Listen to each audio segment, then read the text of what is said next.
यूं तो आपने ऋषिकेश और हरिद्वार के आश्रमों के बारे में सुना होगा, लेकिन देहरादून में एक ऐसा आश्रम है जहां 2 समय के भोजन के साथ रुकने का किराया है सिर्फ 500 रुपए। यदि आप यकीन न कर पा रहे हों तो आपको और चौंका दें। भोजन के साथ ही सुबह का नाश्ता और दिन की चाय भी इसी किराए में शामिल है। यही नहीं, आप यहाँ सुबह सुबह प्रशिक्षित गुरु की देखरेख में योग सीख सकते हैं। संध्या बेला में यहाँ 2 बार वैदिक रीति से यज्ञ होता है। एक पुस्तकालय भी है जहाँ आपको धर्म और भारतीय दर्शन पर कई पुस्तकें मिल जाएंगी।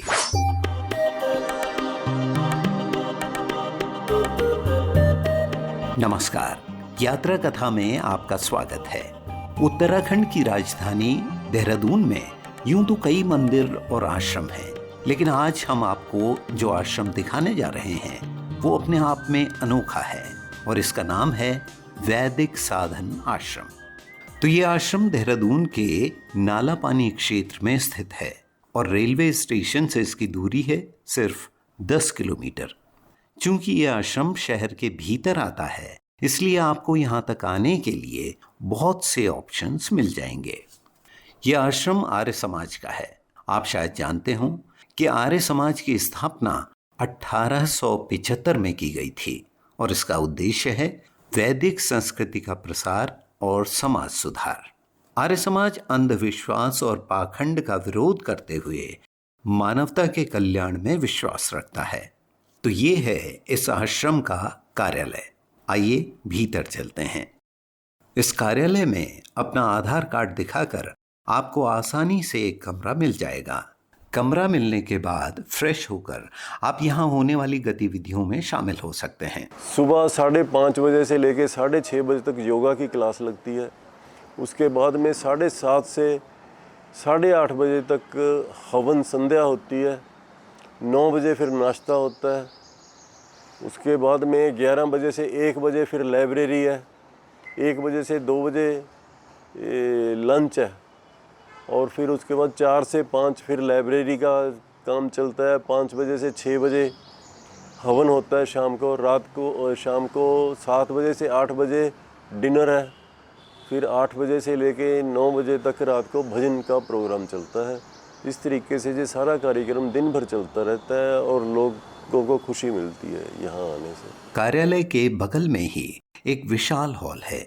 आइए आपको ये भी दिखा दें कि देखिए, लगता है एक बार में यहाँ 300-400 लोग आसानी से बैठ सकते हैं।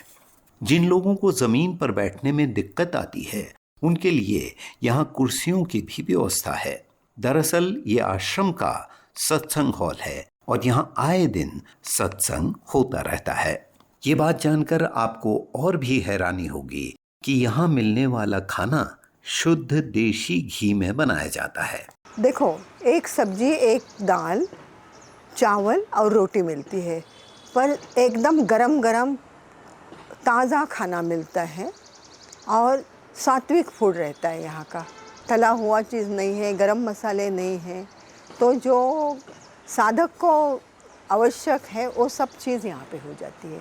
साधक को ऐसे कुछ खाना नहीं है जो चटपटा है। उसको अपने सब इंद्रियों पे नियंत्रण करना है। तो खाना अभी है, वो खाना अपने शरीर के लिए ऊर्जा चाहिए, उसके लिए खाना है, अपने जीवा के लिए नहीं खाना है। यहाँ पर भोजन बहुत अच्छी क्वालिटी का है, देसी घी में बनता है। ये आर्य समाज का आश्रम है। ये लोग दान देते हैं, दान से चलता है। कोई सहयोग शुल्क कोई देना चाहे, शुल्क 500 रुपये दे भी सकता है। कई लोग नहीं भी देते।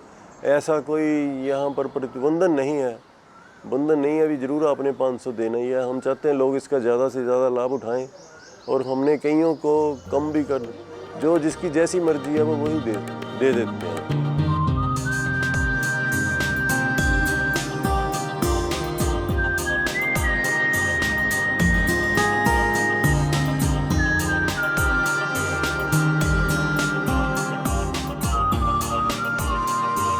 अब आपको यज्ञशाला लेकर चलते हैं। महर्षि दयानंद सरस्वती को समर्पित इस यज्ञशाला में रोज 2 बार यज्ञ होता है। महर्षि दयानंद ने ही आर्य समाज की स्थापना की थी और वेदों की ओर लौटने का आह्वान किया था।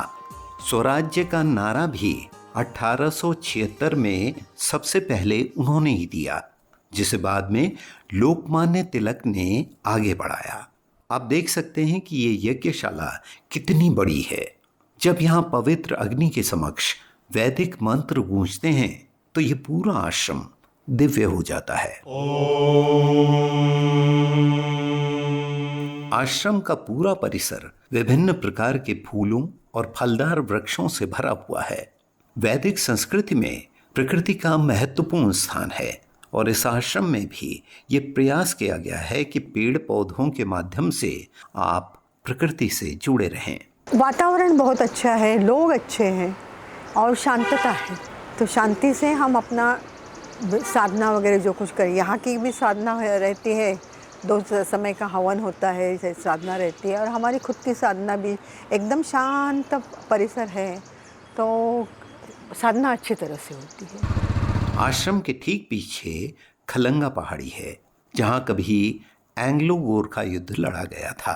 इस पहाड़ी पर बहुत घना जंगल है और इसके कारण यहाँ का मौसम अधिकतर सुहावना बना रहता है। यहाँ पर एक तो मौसम सारा साल अनुकूल रहता है। सर्दियों में जहाँ धुंध नहीं पड़ती तो भी अनुकूल रहता है, और गर्मियों में ये गर्म नहीं रहता। रात को हल्का फुल्का स्वेटर भी पहना जा सकता है और एसी की यहाँ आवश्यकता नहीं पड़ती है। और ग्रीनरी बहुत ज़्यादा होने से हर वक्त जो मौसम है वो बहुत अनुकूल है। किचन है, साफ़ सुथरी है, कमरे अच्छे हैं, रहने की व्यवस्था अच्छी है। लगभग 1 एकड़ में फैले इस आश्रम में साधकों के रुकने के लिए 80 कमरे बनाए गए हैं। चौड़े चौड़े गलियारे, बरामदे और उनके चारों ओर हरियाली ही हरियाली। यहाँ सिंगल बेडरूम से लेकर 5 बेड वाले कमरे भी हैं। साफ सुथरी चादरें हैं और उतने ही साफ टॉयलेट्स। लेकिन हाँ, लग्जरी की उम्मीद मत कीजिए, क्योंकि यह आश्रम साधना के लिए बनाया गया है, तफरीह के लिए नहीं। इस स्थान पर कई सिद्ध संत तपस्या कर चुके हैं। ये महात्मा आनंद स्वामी जी ने लगभग 1960 में स्थापित किया इस आश्रम को, और इस आश्रम के लिए सारी भूमि ये बाबा गुरमुख सिंह जी जो अमृतसर के रहने वाले थे, उन्होंने खरीद कर दान दी है। उसके बाद में उनके शिष्य थे महात्मा आनंद स्वामी जी के साथ में प्रभु आश्रित जी, उन्होंने बहुत तपस्या की यहाँ पर, कई साल तपस्या की। उसके बाद चितेश्वरानंद जी, स्वामी चितेश्वरानंद जी ने बहुत तपस्या की, और ऊपर वाले आश्रम में जो सारी दीवार बनाई वो उन्होंने अपने खर्चे से बनाई है।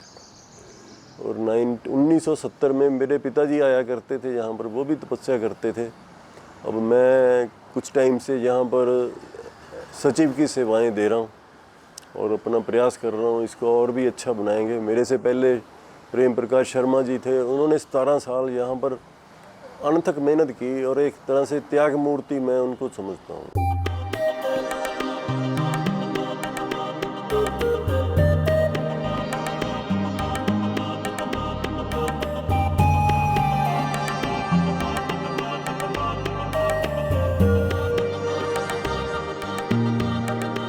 उम्मीद है आज का ये वीडियो आपको पसंद आया होगा। अगली बार फिर मिलेंगे। आज्ञा दीजिए। नमस्कार।